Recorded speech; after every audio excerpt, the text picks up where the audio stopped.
ये अगला आ गया हमारा कोवैलेंट बॉन्डिंग, सेकेंड टाइप की जो बॉन्डिंग होती है। ठीक है, कोवैलेंट बॉन्डिंग को अगर हम लोग डिफाइन करेंगे तो कैसे डिफाइन करते हैं? Equal sharing of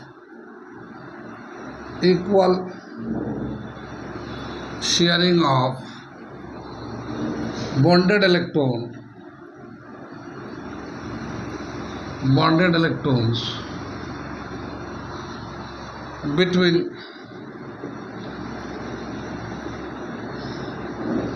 same type or different type of atoms is known as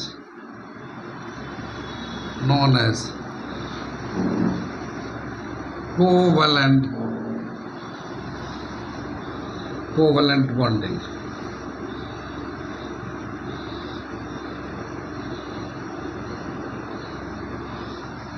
covalent bonding क्या मतलब है? Equal sharing of bonded electrons between same type और डिफरेंट टाइप ऑफ एटम्स, या तो सेम टाइप के हो या डिफरेंट टाइप के हो, उनके बीच में अगर इक्वल शेयरिंग होता है तो ऐसे को हम लोग कोवैलेंट बॉन्डिंग बोलते हैं। कितनी बात समझ में? अब हम लोग देखते हैं इसका स्ट्रक्चर बना कर देखते हैं।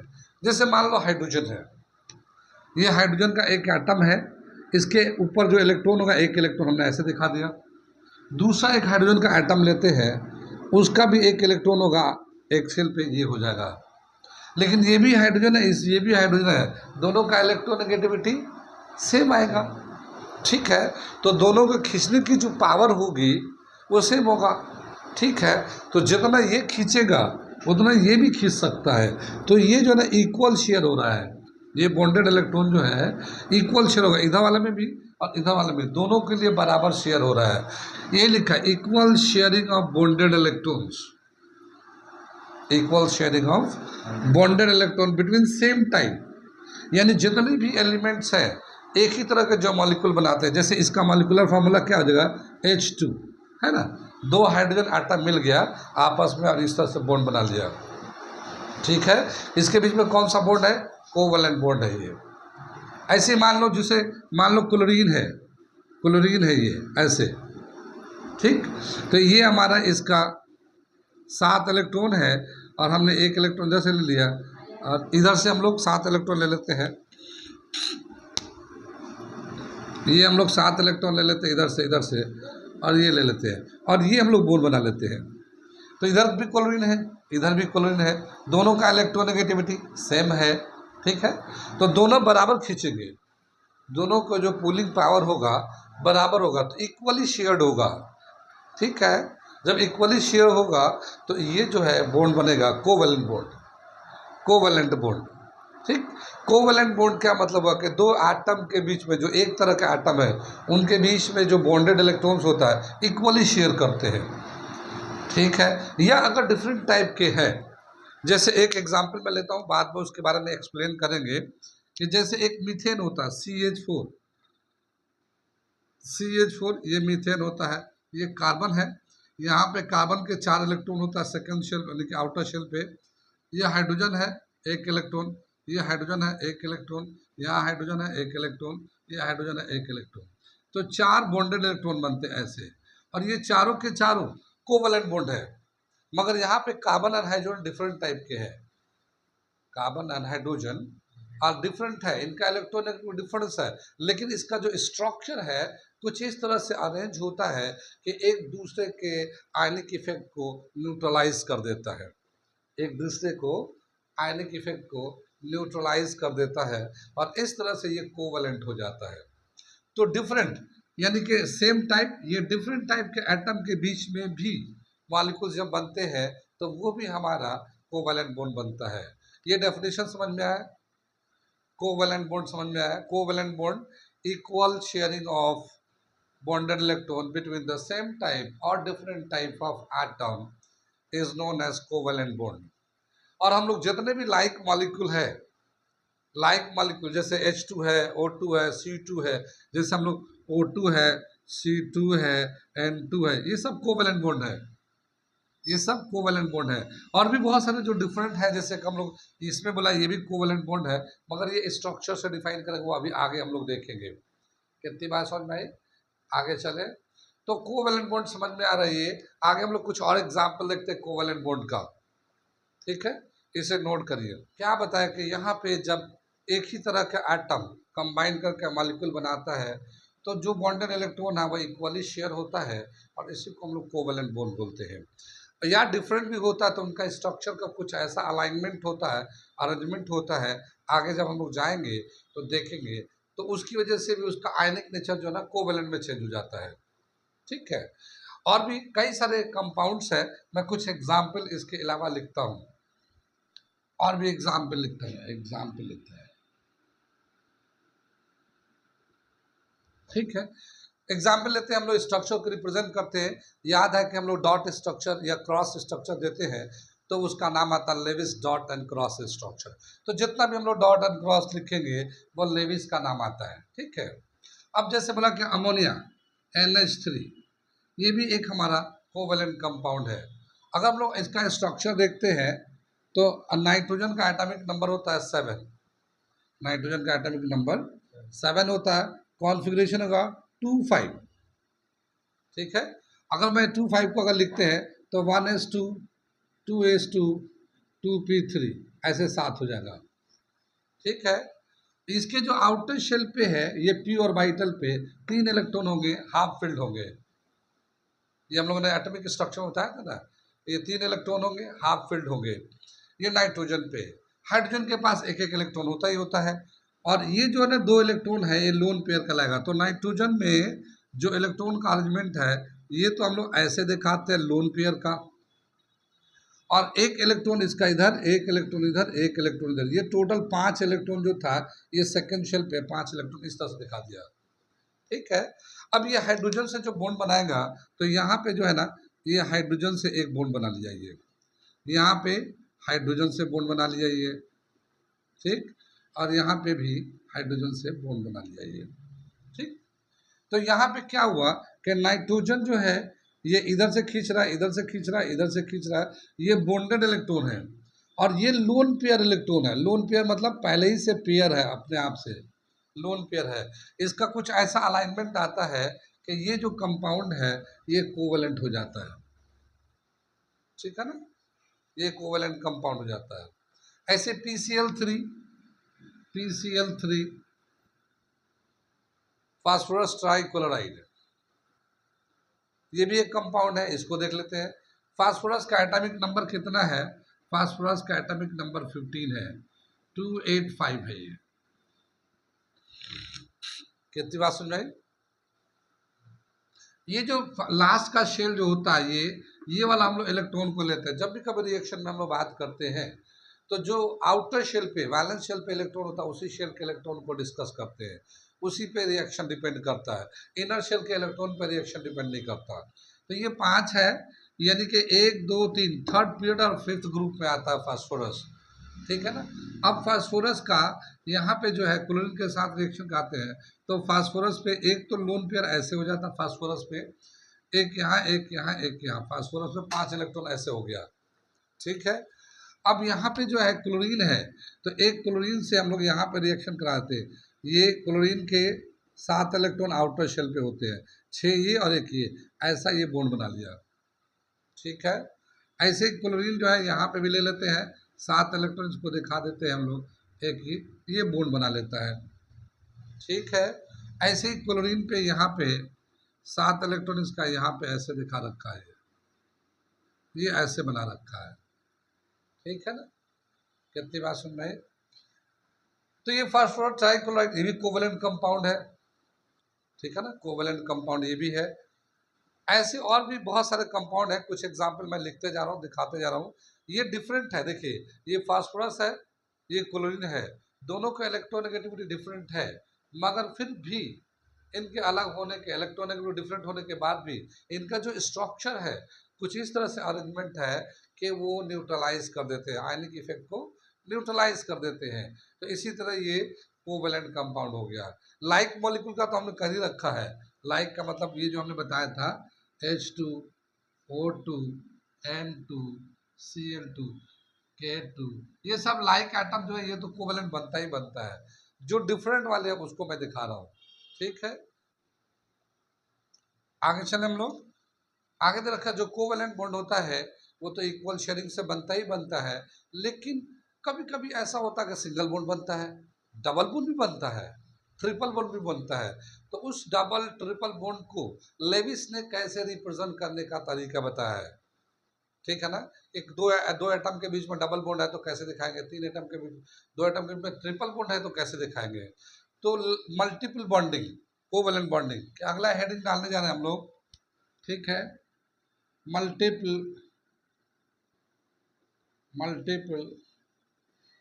कोवेलेंट बॉन्डिंग, एक से ज्यादा अगर कोवेलेंट बॉन्ड बन रहा है तो कैसे दिखाएंगे हम लोग, ठीक है। अब जैसे हाइड्रोजन के बीच में है तो हाइड्रोजन H2 है तो इसके बीच में कैसे दिखाएंगे, ये हाइड्रोजन का एक एटम इधर का और इसका एक एटम, ये दोनों मिलके और इस तरह से ये हमारा हाइड्रोजन हाइड्रोजन के बीच में ये एक बॉन्ड दिखा दिया, सिंगल बॉन्ड। ये दिखाने का तरीका है, एक लाइन ड्रॉ कर दिया, ठीक है। इसमें इसका इस वाले हाइड्रोजन का भी एक इलेक्ट्रॉन है, इस वाले हाइड्रोजन का भी एक इलेक्ट्रॉन है, और ये एक बॉन्ड बन गया, ऐसे सिंगल लाइन दिखा दिया सिंगल बॉन्ड के लिए। कितनी बात सुन भाई। अगर डबल बॉन्ड है, जैसे डबल बॉन्ड किस में मिलता है हमें, अब O2 में मिलता है, O2, ठीक है। ऑक्सीजन का एटॉमिक नंबर कितना है, 8। कॉन्फ़िगरेशन लिखेंगे तो ऑक्सीजन का जो आउटर शेल पे इलेक्ट्रॉन होगा, देखो इसका एटॉमिक नंबर होता है 8, कॉन्फ़िगरेशन 2 6, तो आउटर शेल पे 6 इलेक्ट्रॉन है, ठीक है। तो अगर मैं 6 इलेक्ट्रॉन को दिखाना चाहता हूँ तो ये हम लोग दिखा सकते हैं इसको। तो यहाँ पे जो है इस वाले का 6 इलेक्ट्रॉन दिखा दिया, पहले वाले ऑक्सीजन का, और इधर जो है मैं इसको दिखा देता हूँ, इसके 6 इलेक्ट्रॉन दिखाते, क्रॉस से दिखा दे रहे हम लोग, इसके 6 इलेक्ट्रॉन दिखा दिए। अब क्या हुआ कि ये जो है इसका एक इलेक्ट्रॉन इसके साथ शेयर करेगा, कोवेलेंट बॉन्ड बना लेगा, ठीक है, कोवेलेंट बॉन्ड बना लेगा। इसका दूसरा वाला इलेक्ट्रॉन भी कोवेलेंट बॉन्ड बना लेगा, ठीक है। और इस तरह से इनके बीच में डबल बॉन्ड बन गया, double bond, double covalent bond बन गया। यहाँ पे बॉन्डेड इलेक्ट्रॉन कितना हो गया, यहाँ पे 4 हो गए। देखिए यहाँ पे 2 इलेक्ट्रॉन है, एक इसका एक इसका और एक इसका एक इसका, तो 4 जो है ना बॉन्डेड इलेक्ट्रॉन है, बॉन्डेड इलेक्ट्रॉन्स 4 हो गए। अब ये जैसे सिंगल बॉन्ड है, जैसे हम लोगों ने यहाँ सिंगल बॉन्ड लिया है तो इसमें कितने इलेक्ट्रॉन है, 2 इलेक्ट्रॉन्स है, 2 इलेक्ट्रॉन्स, ठीक है ना, 2 bonded electrons, bonded electrons. Single bond में 2 बॉन्डेड इलेक्ट्रॉन्स होते हैं, डबल बॉन्ड में 4 बॉन्डेड इलेक्ट्रॉन्स होते हैं। ऐसे हम लोग ले लो, ट्रिपल बॉन्ड ले लेते हैं हम लोग, ट्रिपल बॉन्ड लेंगे हम लोग, कौन सा, अमोनिया का लेते हैं ट्रिपल बॉन्ड में, ट्रिपल बॉन्ड अमोनिया Na, नहीं नाइट्रोजन मॉलिक्यूल, अमोनिया नहीं, नाइट्रोजन मॉलिक्यूल N2, नाइट्रोजन का एटॉमिक नंबर कितना है, 7, कॉन्फ़िगरेशन के 2 5। तो ये जो नाइट्रोजन है इसका तो हम लोगों ने 2 इलेक्ट्रॉन यहाँ लिख दिया, और ये 3 इलेक्ट्रॉन यहाँ ले लेते हैं एक का, और ये दूसरा हमारा हाइड्रोजन नाइट्रोजन एटम है, इसके भी 3 इलेक्ट्रॉन हम लोगों ने यहाँ ले लेते हैं। मान लो 2 इलेक्ट्रॉन यहाँ ले लिया, सर्कल से दिखा देते हैं, ये लेविस डॉट है, तो एक बॉन्ड तो ये बन जाएगा, दूसरा बॉन्ड कोवेलेंट बॉन्ड ये वाला बन जाएगा, तीसरा कोवेलेंट बॉन्ड ये बन जाएगा। तो नाइट्रोजन नाइट्रोजन के बीच में ट्रिपल बॉन्ड हो जाएगा। तीनों कोवेलेंट बॉन्ड है तो टोटल कितना इलेक्ट्रॉन्स हो जाएंगे इस पे, 6 बॉन्डेड इलेक्ट्रॉन्स हो जाएगा, बॉन्डेड इलेक्ट्रॉन। एक होता लोन पेयर, एक होता बॉन्ड पेयर, तो ये बॉन्ड पेयर है ये वाला, ठीक है। तो यहाँ पर जाएगा 6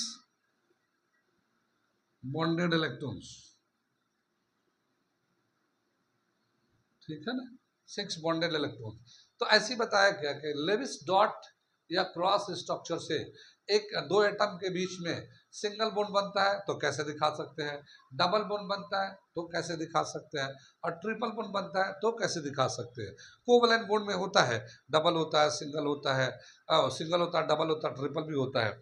ये जो है बॉन्ड, कोवलेंट बॉन्ड, इसका इसी के बीच में बॉन्ड होता है। जैसे आयनिक बॉन्ड में क्या हुआ था, आयनिक बॉन्ड में तो चार्ज प्रोड्यूस हुआ था, यानी सोडियम पॉजिटिव चार्ज हो गया तो क्लोरीन चारों तरफ से घेर लिया, उसको छह तरफ से घेर लिया, ये हुआ था ना उसमें।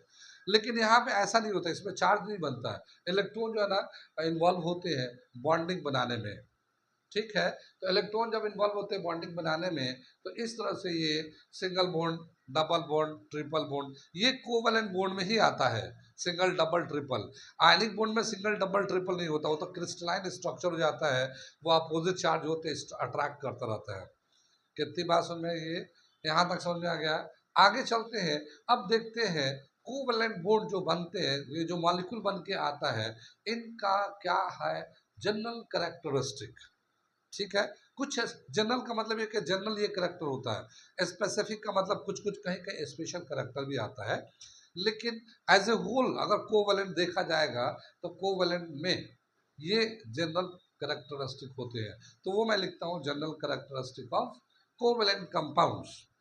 ये बॉन्डिंग समझ में आता है, कोवलेंट बॉन्डिंग समझ में आ रहा है। इक्वल शेयरिंग से जो बनता है वो कोवलेंट कंपाउंड्स होते हैं।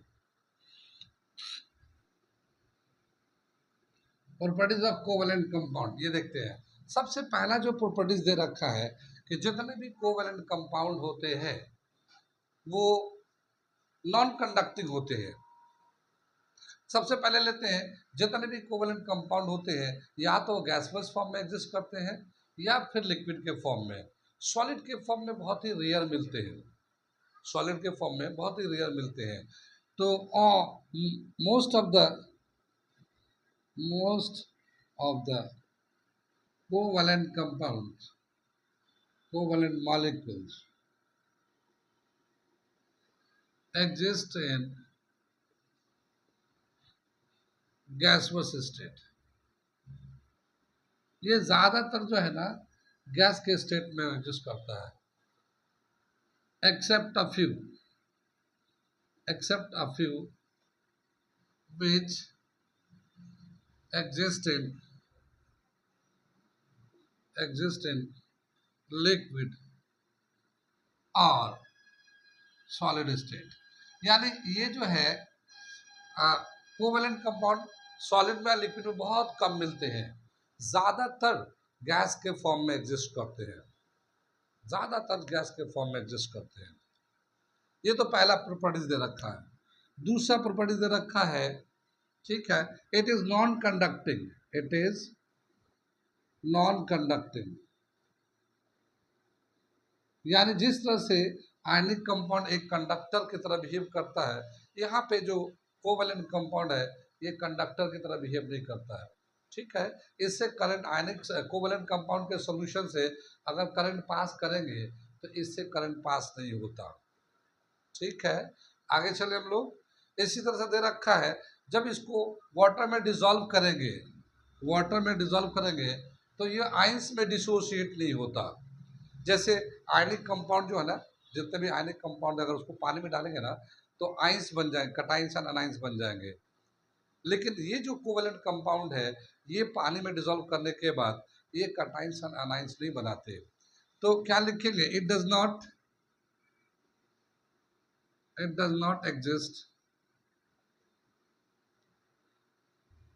Exist in ions in liquid. Liquid के अंदर ये आइंस में एग्जिस्ट नहीं करता, ये मॉलिक्यूल के फॉर्म में एग्जिस्ट करता है। ठीक है, अगला दे रखा है इसका melting point and boiling point बहुत ही लो होता है, क्योंकि गैस है ना, तो गैस का जो मेल्टिंग पॉइंट होगा बहुत ही कम होता है। तो क्या बताया, melting point and boiling point, melting point and boiling point of covalent compound, covalent compound are very low, बहुत ही कम होता है इसका। ठीक है, ये कुछ जनरल कैरेक्टर दे रखा है कोवैलेंट कंपाउंड से रिलेटेड। ठीक है, कहाँ तक समझ में आया? कोवैलेंट कंपाउंड बनता कैसे है, सेम टाइप के होते हैं, डिफरेंट टाइप के भी होते हैं, वो भी बनाते हैं। फिर उसके बाद हमने कुछ स्ट्रक्चर बना के देखा सिंगल, डबल और ट्रिपल बॉन्ड का। फिर उसके कुछ जनरल कैरेक्टर भी है। ठीक है, तो ये हमारा कोवैलेंट कंपाउंड